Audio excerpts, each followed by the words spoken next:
Assalamualaikum warahmatullahi wabarakatuh.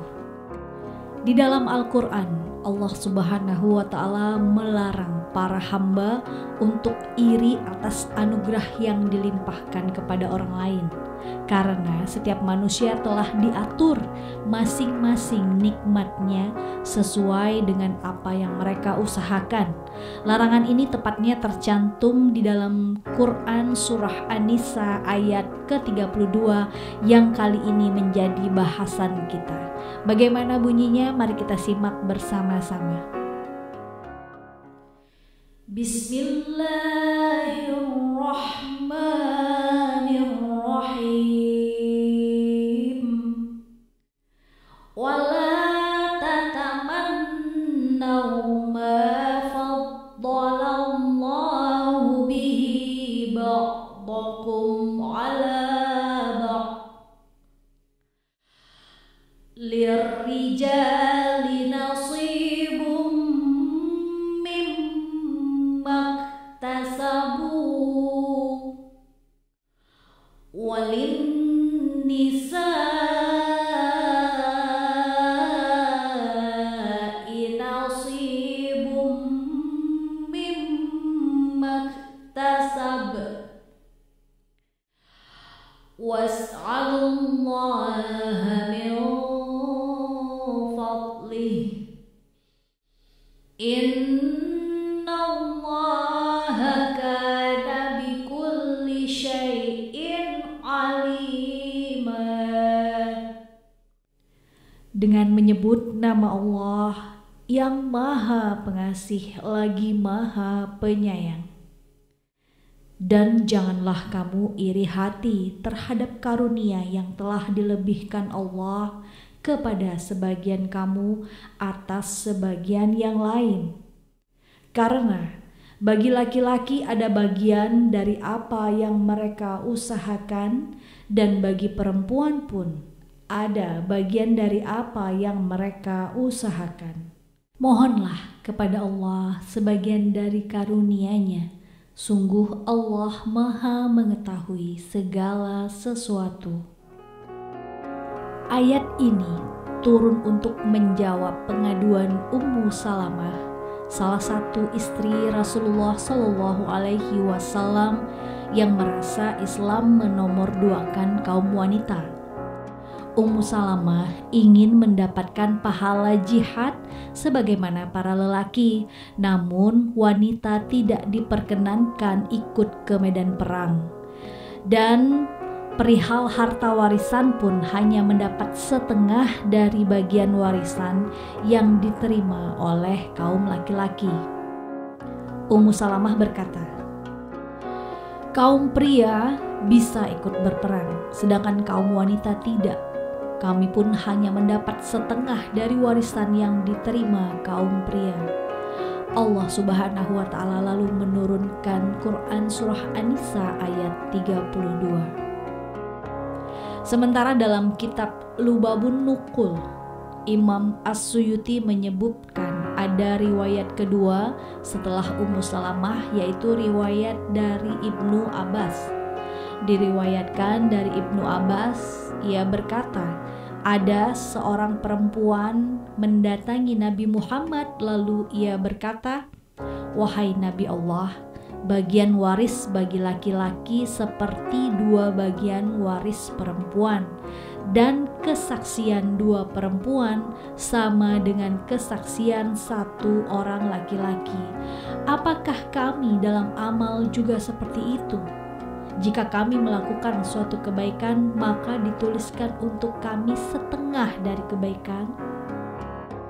Lalu Allah Subhanahu wa Ta'ala menurunkan surah An-Nisa ayat ke-32 ini.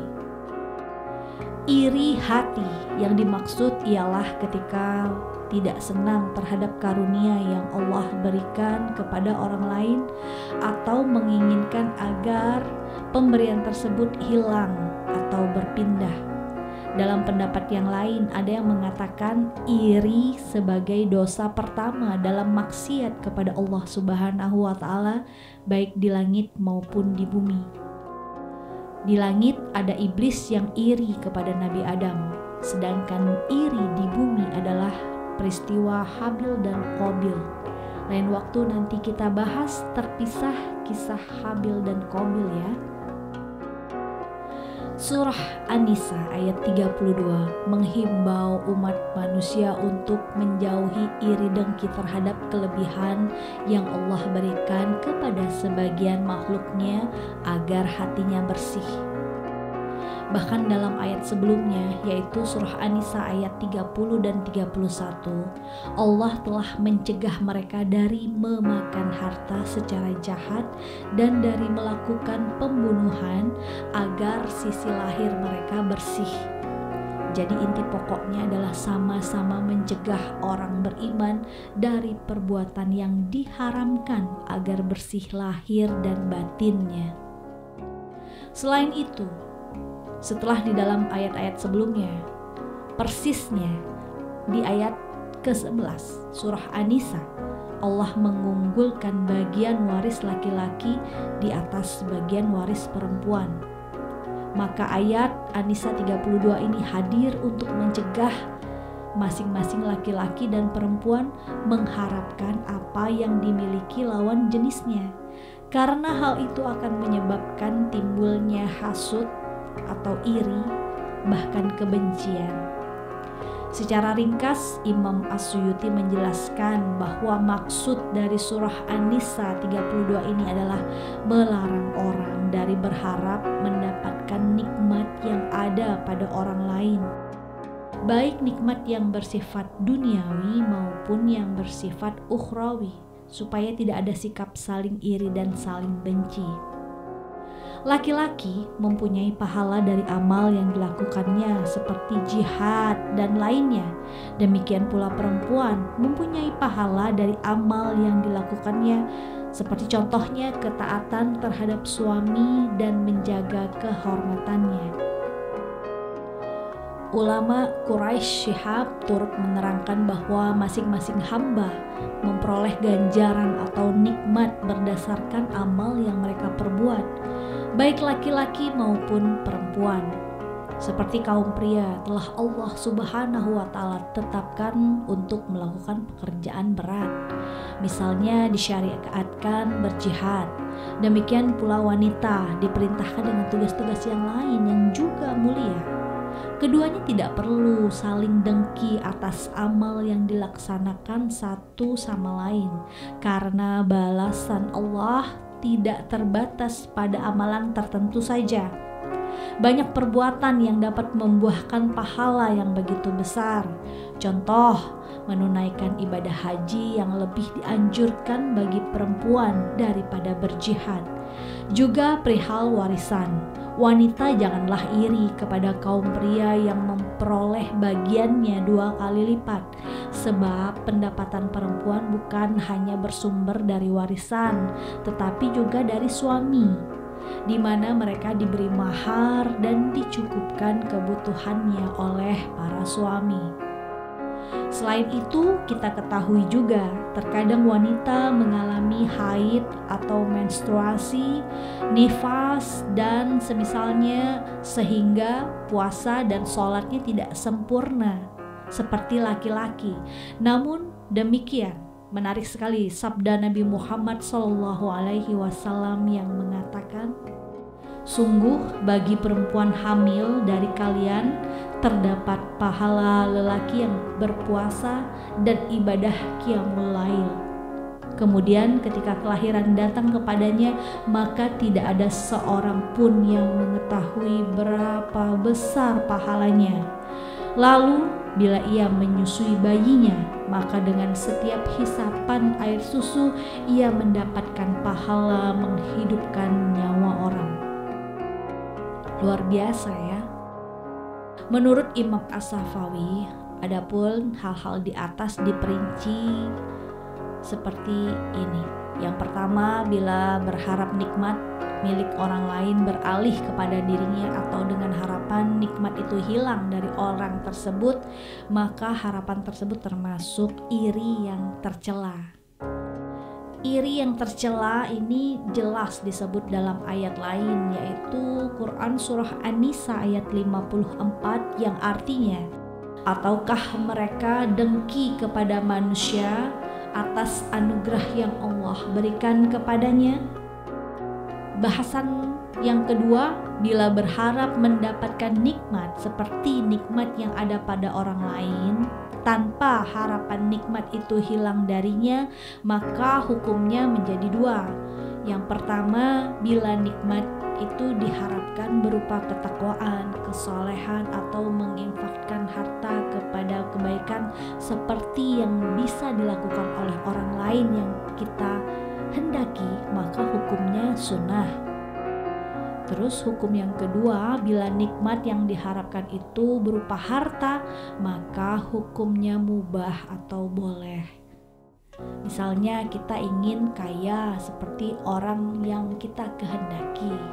Secara tegas Imam Ash-Shawi menyatakan bila orang mengharapkan punya harta seperti orang lain, boleh. Ini sesuai dengan sabda Nabi Muhammad SAW yang berbunyi, tidak boleh hasud kecuali pada dua orang. Yang pertama, orang yang Allah beri harta lalu ia kuasakan dirinya untuk menggunakannya pada jalan yang benar. Dan yang kedua, orang yang Allah berikan hikmah lalu ia membuat keputusan hukum dengannya dan mengajarkannya. Dan di penghujung Quran surah An-Nisa ayat 32 ini, mohonlah kepada Allah sebagian dari karunia-Nya. Ini merupakan peringatan bagi manusia agar ketika berdoa tidak meminta sesuatu secara khusus, akan tetapi cukup meminta anugerah Allah secara mutlak yang dapat menjadi kebaikan bagi dirinya, baik untuk urusan duniawi maupun akhirat. Dan sesungguhnya Allah Maha mengetahui segala sesuatu. Maknanya ya, Allah adalah zat yang Maha mengetahui apa yang baik bagi orang-orang yang berdoa, yang bermohon kepadanya. Rasulullah SAW bahkan memperingatkan umatnya terkait bahaya iri hati ini. Beliau bersabda, waspadalah kalian dari sifat iri, karena iri itu memakan kebaikan-kebaikan sebagaimana api memakan kayu bakar atau rerumputan. Hadis riwayat Abu Daud. Ada juga sabda lainnya yang menjelaskan tentang larangan iri hati. Rasulullah bersabda, penyakit umat-umat terdahulu akan menjalar, yakni penyakit iri dan saling membenci. Keduanya adalah pemangkas. Aku tidak mengatakan ini akan memangkas rambut, akan tetapi ini akan memangkas agama. Hadis riwayat Tirmizi. Orang yang memiliki sifat iri hati niscaya hidupnya tidak akan bahagia. Bahkan Imam Al-Ghazali juga mengatakan bahwa iri dan dengki menjadi salah satu penyakit yang parah. Menurutnya, semua penyakit hati hanya dapat diobati dengan ilmu dan amal. Ilmu yang bermanfaat bagi penyakit iri dan dengki adalah mengetahui dengan sungguh-sungguh bahwa iri dan dengki membahayakan pelakunya baik terhadap dunia maupun agamanya. Sekian bahasan kita kali ini. Wassalamualaikum warahmatullahi wabarakatuh.